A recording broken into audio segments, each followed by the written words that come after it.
Now we discuss about anomaly detection algorithm. మన దగ్గర ఒక ట్రైనింగ్ సెట్ ఉంది అనుకుందాం. x1 to xm, x super script 1 to x super script m training samples ఉంటే ప్రతి training శాంపిల్లో n features ఉన్నాయి అనుకుందాం. So probability of first feature, second feature, third feature అలా n ఫీచర్స్ తీసుకుందాం.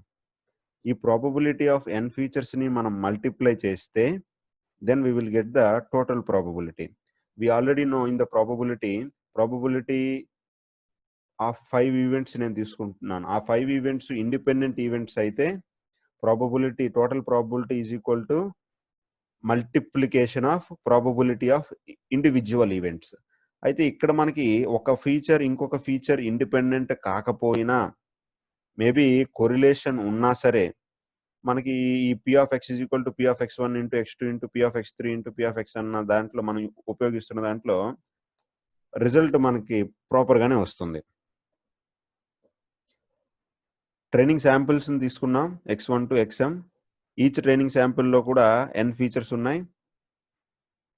ఇప్పుడు first training sample, second training sample, third training sample, అన్ని training శాంపిల్స్కి సంబంధించిన ఫస్ట్ ఫీచర్ని మనం తీసుకున్నాం, దట్ ఈజ్ x1. ఫస్ట్ ఫీచర్లో m ట్రైనింగ్ శాంపిల్స్ ఉన్నాయి. ఫస్ట్ ఫీచర్ m ట్రైనింగ్ శాంపిల్స్కి సంబంధించిన వాల్యూస్ ఉన్నాయి. ఈ m ట్రైనింగ్ శాంపిల్స్కి సంబంధించిన వాల్యూస్ని నేను మీన్ తీసుకున్నాను అనుకోండి, దాన్ని μ1 అని అంటున్నాను. ఈ m ట్రైనింగ్ శాంపిల్స్కి సంబంధించి నేను వేరియన్స్ తీసుకున్నాను అనుకోండి, దాన్ని σ1² నేను రిప్రజెంట్ చేస్తున్నాను. సో ప్రతి ఫీచర్ని, ఫస్ట్ ఫీచర్ని నేను గాసియన్ డిస్ట్రిబ్యూషన్ ఉపయోగించే డ్రా చేస్తున్నాను. సెకండ్ ఫీచర్ యొక్క ప్రాబబిలిటీని గాసియన్ డిస్ట్రిబ్యూషన్ గానే తీసుకుంటున్నాను.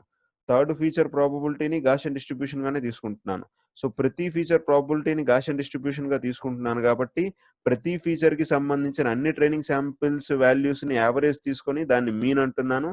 ఫస్ట్ ఫీచర్ కి సంబంధించిన mean μ1, second feature mean μ2, mth feature mean μn, nth feature mean μn. ఈ విధంగా మనం తీసుకున్నాం. అదే విధంగా వేరియన్స్లు కూడా σ1², σ2² and so on σn².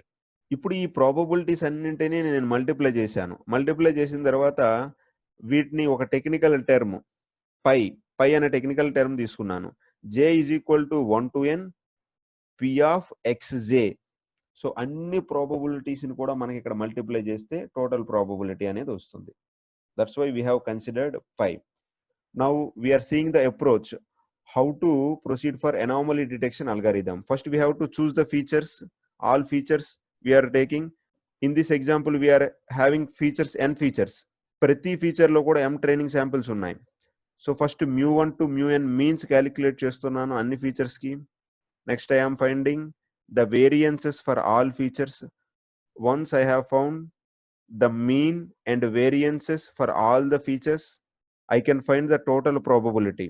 p of x అని నేను ఫైండ్ అవుట్ చేయొచ్చు. p of x is equal to individual features యొక్క ప్రాబబిలిటీస్. ఇండివిజువల్ ఫీచర్స్ యొక్క ప్రాబబిలిటీస్ అంటే నిజానికి ప్రాబబిలిటీ అంటే it is a function of Gaussian distribution. So Gaussian distribution 1/√2π σj. ఒకవేళ first feature అయితే σ1, this is standard deviation. First feature అయితే x1 first feature and it is μ1 mean and it is σ1. So వీటిని నేను some తీసుకుంటున్నాను. Entire n features కి సంబంధించిన first features వీటిని నేను ప్రొడక్ట్ చేస్తున్నాను, సమ్ కాదు, పై అంటే ప్రొడక్ట్.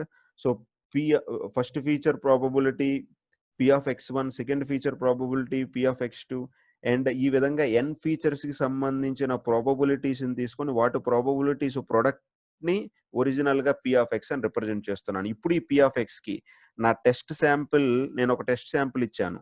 ఈ టెస్ట్ శాంపిల్ ని సబ్స్టిట్యూట్ చేస్తే ఈ x ప్లేస్ లో p of x value less than ఎప్సిలా వచ్చింది అని అంటే దాని అర్థం ఎనామలీ ఉందని, అన్యూజువల్ యాక్టివిటీ అని. ఒకవేళ p of x వాల్యూ అనేది గ్రేటర్ దాన్ సిగ్మా వస్తే అప్పుడు ఎనామలీ కాదని. ఇక్కడ మనం ఎగ్జాంపుల్ ఇచ్చాను చూడండి. 2 ఫీచర్స్ ఉన్నాయి, x1 x2 అన్న 2 ఫీచర్స్ ఉన్నాయి. ఆ 2 ఫీచర్స్ కి కూడా అన్ని ట్రైనింగ్ శాంపిల్స్ ని నేను తీసుకొని ఫస్ట్ ఫీచర్ కి ఆ అన్ని ట్రైనింగ్ శాంపిల్స్ యావరేజ్ వాల్యూస్ తీసుకున్నాను. ఆ యావరేజ్ వాల్యూని నేను మీన్ μ1 అన్నాను. అదే విధంగా సెకండ్ ట్రైనింగ్ శాంపిల్ కి అన్ని ట్రైనింగ్ శాంపిల్ యొక్క యావరేజ్ తీసుకొని దాన్ని మీన్ μ2 అన్నాను. అదే విధంగా first training sample standard deviation 2, second training sample standard deviation 1 వచ్చాయి. వీటిని బేస్ చేసుకొని నేను ఇక్కడ 2 గ్రాఫ్స్ డ్రా చేశాను. ఫస్ట్ గ్రాఫ్లో మీరు అబ్జర్వ్ చేస్తే మీన్ 5 ఉంది కాబట్టి ఈ గ్రాఫ్ పీక్ అనేది 5 దగ్గర వచ్చింది. సెకండ్ గ్రాఫ్ మీన్ 3 ఉంది కాబట్టి ఈ గ్రాఫ్ పీక్ 3 దగ్గర వచ్చింది.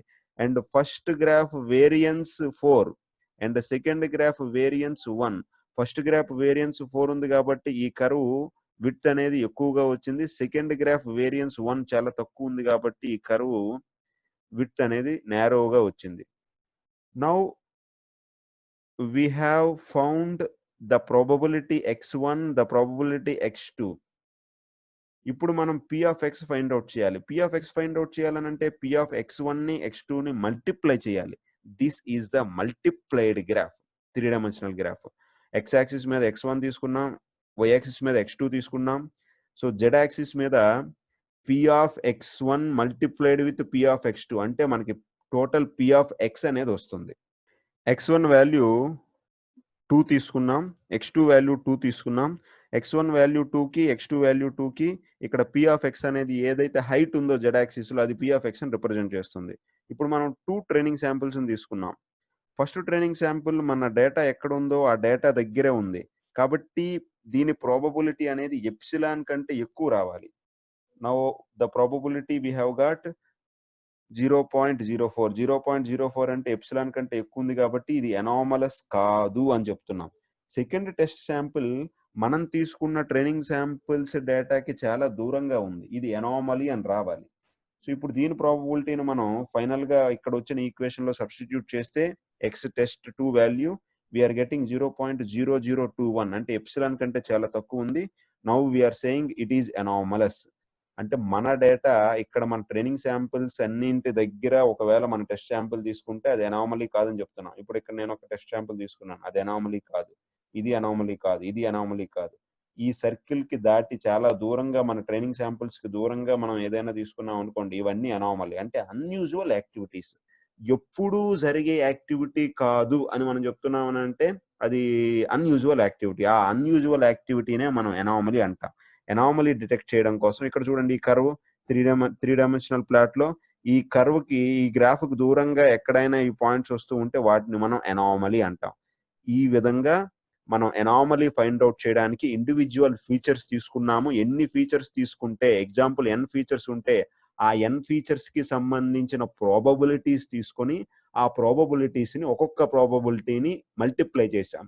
సో టోటల్ n ప్రాబబిలిటీస్ ని మల్టిప్లై చేస్తే total probability p of x వచ్చింది. ఇండివిజువల్ ప్రాబబిలిటీని మనం గాసియన్ డిస్ట్రిబ్యూషన్ గా తీసుకుంటున్నాం కాబట్టి ప్రతి ఇండివిజువల్ ఫీచర్ యొక్క ప్రాబబిలిటీ కావాలి అని అంటే దాని మీన్ మనకు తెలిసి ఉండాలి అండ్ దాని వేరియన్స్ తెలిసి ఉండాలి. మీన్ కోసం మనం ఆ ఫీచర్ కి సంబంధించిన అన్ని ట్రైనింగ్ శాంపిల్స్ యావరేజ్ తీసుకున్నాం. అదే విధంగా ఆ వచ్చిన మీన్ తో వేరియన్స్ కూడా క్యాలిక్యులేట్ చేసాం. వన్స్ మీన్ వేరియన్స్ వస్తే ఆ పర్టికులర్ ఫీచర్ కి సంబంధించిన ప్రాబబిలిటీ వస్తుంది. అలా n ఫీచర్స్ కి సంబంధించిన ప్రాబబిలిటీస్ కనుక్కున్న తర్వాత ఆ ప్రాబబిలిటీస్ ని మల్టిప్లై చేస్తే మనకు టోటల్ ప్రాబబిలిటీ వస్తుంది. ఈ టోటల్ ప్రాబబిలిటీలో మనం కనుక్కోవాలనుకుంటున్న టెస్ట్ శాంపిల్ ని సబ్స్టిట్యూట్ చేస్తే వచ్చిన వాల్యూ ఎప్సిలాన్ కంటే తక్కువ ఉంటే దాని అర్థం అది anomaly, that is unusual activity. ఒకవేళ వచ్చిన వాల్యూ ఎప్సిలాన్ కంటే ఎక్కువ ఉంటే that is not anomalous, that is usual activity అని మనం చెప్తున్నాం. This is how we proceed for the anomalous detection.